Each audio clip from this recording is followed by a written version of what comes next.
فیلم دختر گم شده دنیایی رو تصویر میکنه که حقیقت در اون هیچ اهمیتی نداره. تنها چیزی که اهمیت داره روایته و اینکه چه کسی داستان بهتری رو روایت میکنه. دیوید فینچر و گیلیان فلین، کارگردان و فیلمنامه‌نویس این اثر، یک نگاه انتقادی نسبت به این وضعیت دارن و سعی میکنن که اون سویه تاریک رسانه رو به چالش بکشن. در این ویدیو من تحلیل میکنم که اونها چطور مفاهیم مد نظر خودشون رو دراماتیزه میکنن و در تار و پود اثر میگنجونن.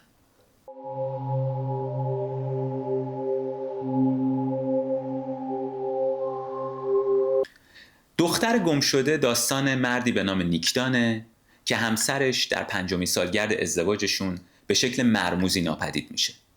نیک در مزان اتهام قرار میگیره و باید بیگناهیش رو ثابت بکنه. در همین حین یک هیاهوی رسانه‌ای هم بر علیهش شکل میگیره که میخواد اینطور نشون بده که نیک همسرش رو به قتل رسونده. مسئله روایت و روایتگری اهمیت ویژه‌ای در دنیای این فیلم داره و در واقع مضمون کلی اثر رو میسازه. 3 روایت اصلی تو این فیلم هست: روایت نیک، روایت ایمی و روایتی که در رسانه شکل میگیره که به نوعی بازتاب 2 روایت دیگه است. در سرتاسر فیلم ما با تقابل این روایت ها با هم طرفیم و اینکه چطور در نهایت رسانه موفق میشه که کنترل تمام و کمال روایت رو به دست بگیره و به جهان اثر مسلط بشه. من تحلیل خودم رو از شخصیت پردازی نیک شروع میکنم و اینکه این کاراکتر چه تغییری میکنه، تغییرش چه ارتباطی با جهان معنایی اثر داره و چه تفاوتی با یک منحنی تغییر شخصیت کلاسیک داره. نیک که نقشش رو بن افلک بازی میکنه یک کاراکتر به شدت منفعله. ما اینجا یک قهرمان منفعل داریم. منفعله چون تا وسطای فیلم هیچ ابتکار عملی نداره و اوج کنشمندیش حل اون معماهاییه که همسرش براش طرح کرده که حل اونا هم هیچ کمکی به بهبود شرایطش نمیکنه. فقط این آگاهی رو بهش میده که در چه مخمسه‌ای گیر افتاده. ویژگی دیگه‌ای که این کاراکتر داره غفلتگری اونه. این آدم یک کاراکتر به شدت بیخیال، بی‌تفاوت و بی‌توجه به محیط اطرافشه. انگار اهمیتی براش نداره که کاراش چه تبعاتی داره و اینکه اصلا کلاً چطور به نظر برسه. همین نقصم کلی براش دردسر درست میکنه. اصلا همین ویژگیه که باعث میشه زنش بفهمه که داره بهش خیانت میکنه. همین ویژگی به زنش این امکانو میده تا با دستکاری تو واقعیت براش پاپوش بدوزه و همین ویژگی اونه که به رسانه این امکان رو میده تا به ماجرا ورود کنه و یه روایتی رو بر علیه اون بسازه. حالا اولین جایی که رسانه از این ویژگی و از این نقص نیک استفاده میکنه و به ماجرا ورود میکنه سکانس کنفرانس مطبوعاتیه، جایی که نیک جلوی دوربینا لبخند میزنه. همین لبخند باعث میشه که رسانه به ماجرا ورود کنه و همین نحوه ورودش یه بخشی از سازوکارش رو همین اول برملا میکنه. این شکل از ورود در تقابل با رفتار نسبتاً حرفه‌ای پلیس هم قرار میگیره. پلیس تا اینجای کار با وجود رفتار عجیب و غریب نیک هیچ اتهامی بهش وارد نمیکنه چون هیچ مدرک درست حسابی وجود نداره بر علیهش. اما رسانه انگار همین لبخند براش کفایت میکنه که بخواد نیکو متهم کنه. انگار سازوکار کاملا متفاوتی داره. این نحوه ورود در تقابل با ادراک خود ما هم قرار میگیره. ما در اون لحظه‌ای که نیک لبخند میزنه هیچ شرارتی رو حس نمی کنیم. صرفاً ما یک عمل غیر ارادی میبینیم که به نظر میرسه از همون در واقع ویژگی و نقص این کاراکتر، از همون بی‌توجهیش نشأت میگیره. و اما رسانه میاد یک شرارتی رو انگار ضمیمه میکنه به این کنش و بازتابش میده و خب آدمایی که مخاطب اون رسانه هستن با این معنای ضمیمه شده در واقع این رو میبینن و دید خودشون رو بر علیه نیک شکل میدن. حالا برمیگردم به کاراکتر نیک.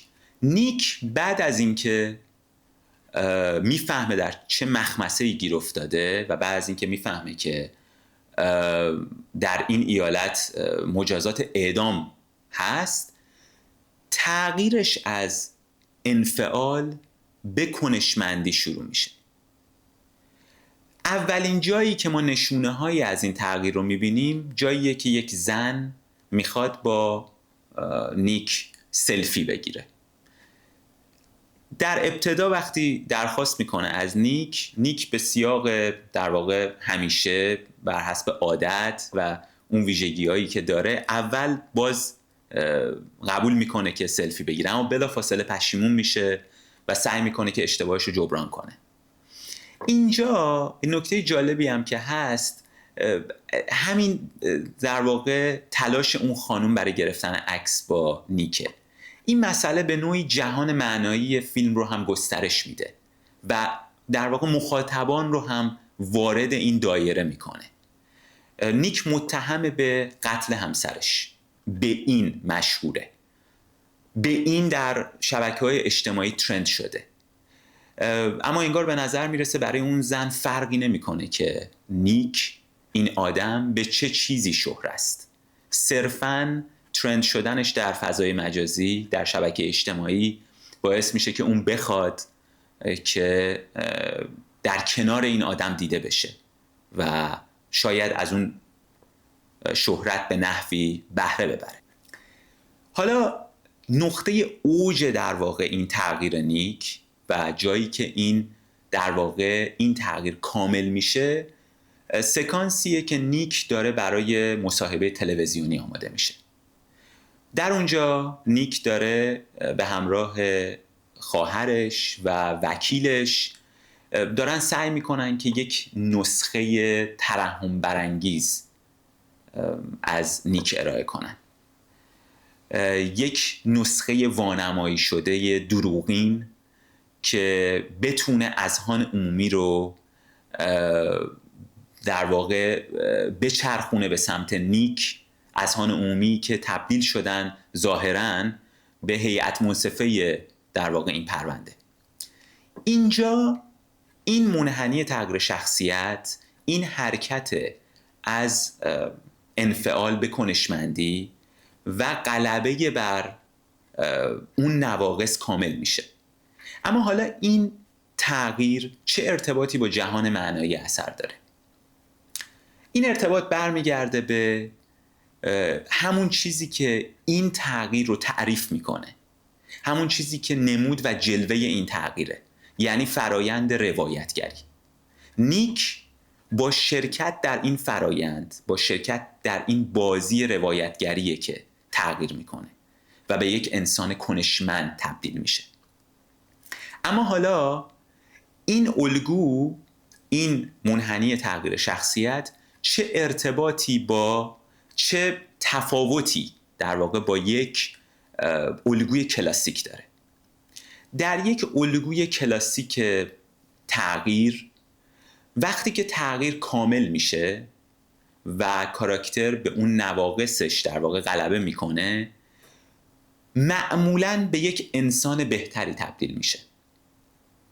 اتفاقی که اینجا رخ نمیده. کاراکتر به نواقصش غلبه میکنه، به انسان کنشمندی تبدیل میشه، اما به انسان بهتری تبدیل نمیشه. چرا که داره در فرایندی شرکت میکنه که به لحاظ اخلاقی به هیچ وجه درست نیست. یک کنش کاملا غیر اخلاقیه، داره در واقعیت دست میبره، داره در واقع یک نسخه دروغین ارائه میکنه، کاری که درش هیچ تبحری نداشت. اما انگار ایمی همسرش و رسانه اون رو مجبور کردن که برای نجات جون خودش هم که شده در این فرایند شرکت کنه. بنابراین اگرچه از یه جنبه پیشرفت میکنه و در واقع کنشمند میشه، اما انگار از جنبه دیگه به لحاظ اخلاقی سقوط میکنه و حتی به نوعی به انسان بدتری تبدیل میشه. بخش بعدی برمیگرده به روایت ایمی که در قالب فلاشبک هایی ارائه میشه که ظاهرا چیزهایی رو نشون میده که ایمی در دفتر خاطراتش نوشته. اینجا جاییه که کارگردان اون نوک پیکان انتقادش رو از سمت رسانه تلویزیون میچرخونه به سمت رسانه سینما، یعنی همون مدیومی که مال خودشه و داره با اون داستان تعریف میکنه. اولین نکته برمیگرده به نحوه ارائه رویدادها. فینچر اینجا اولین فلاشبک ایمی رو قبل از حادثه محرک، یعنی گم شدن ایمی قرار میده، یعنی قبل از شروع پیرنگ. اون با این کار تلاش میکنه تا یک موازنه‌ای برقرار کنه بین مضمون اثرش و پیرنگ اون. مسئله بعدی مربوط میشه به روایت سینمایی و همدستی فیلمساز با روایت ایمی. اولا که کارگردان هیچ دلیلی برای شک کردن به این فلاشبک ها به ما نمیده و این فلاشبک ها به شکل روایت های کاملا قابل اعتماد ارائه میشن و بعد با همراهی بصری با کاراکتر ایمی ما رو به همزادپنداری با اون وادار میکنه. فیلمساز در جای جای این فلاشبک ها این همراهی بصری رو با کاراکتر ایمی انجام میده، جایی که ایمی داره از تنهایی خودش و جدا افتادگیش از خانواده نیک میگه، اون در واقع ایمی رو به صورت تنها در قاب میگیره و بین ایمی و کاراکترهای دیگه فاصله گذاری میکنه، جایی که ایمی سعی داره نیک رو خیلی تهدیدگر نشون بده، کارگردان با نماهای لوانگل یک جلوه هولناک به اون میده. اما جایی که من میخوام بهش بپردازم اون سکانسیه که نقطه اوج این روی کرده کارگردانه، جایی که ایمی داره از ترس روزافزونش از نیک میگه و دلیلش رو داره توضیح میده برای خرید اسلحه. فینچر ایمی رو در پس زمینه قرار میده داخل وان حموم و دوربین رو بیرون حموم میذاره و ایمی رو از لای در نیمه باز نشون میده. این ترکیب بندی باعث میشه که ایمی فقط یک فضای باریکی رو در وسط قاب اشغال بکنه و بقیه قاب میشه در و دیوار و بقیه چیزا. ایمی داره از در تنگنا بودن حرف میزنه، فینچر این در تنگنا بودن رو به لحاظ بصری دراماتیزه میکنه. بعدتر وقتی که ایمی داره از ترسش از حذف شدن توسط نیک میگه، نیک یه لحظه میاد و از جلوی حموم رد میشه. نیک به خاطر نزدیکیش با دوربین این رد شدنش باعث میشه تا برای لحظاتی کل تصویر تاریک بشه و اون تصویر باریک ایمی هم حذف بشه. اینجا ایمی داره از ترسش از حذف شدن توسط نیک میگه، کارگردان اون رو به لحاظ بصری توسط نیک حذف میکنه. حتی این نحوه وارد شدن نیک به قاب هم بر اساس قراردادهای سینمایی یک جلوه تهدیدگری به این کاراکتر میده. بنابراین فینچر در جای جای این فلاشبک ها با همراهی با ایمی به ما دروغ میگه و این دایره بی‌اعتمادی رو باز هم گسترش میده و به خودش هم تعمیم میده. در ادامه اتفاقی که میفته اینه که نیک موفق میشه با اون مصاحبه تلویزیونی اذهانو تا حدودی به سمت خودش بچرخونه. وقتی که خواهرش این خبر رو بهش میده، نیک یه دیالوگی میگه که به نوعی این وضعیت مضحک رو میشه گفت که خلاصه میکنه. نیک میگه که از من بدشون میومد، از من خوششون اومد، از من متنفر شدن و حالا عاشقمن. این دیالوگ کاملا وضعیت شکل گرفته رو ترسیم میکنه، اینکه چطور مخاطبان خودشون رو به طور کامل در اختیار رسانه قرار میدن تا به هر سمت و سویی که دلش میخواد ببره و به واقعیت خودش شکل بده.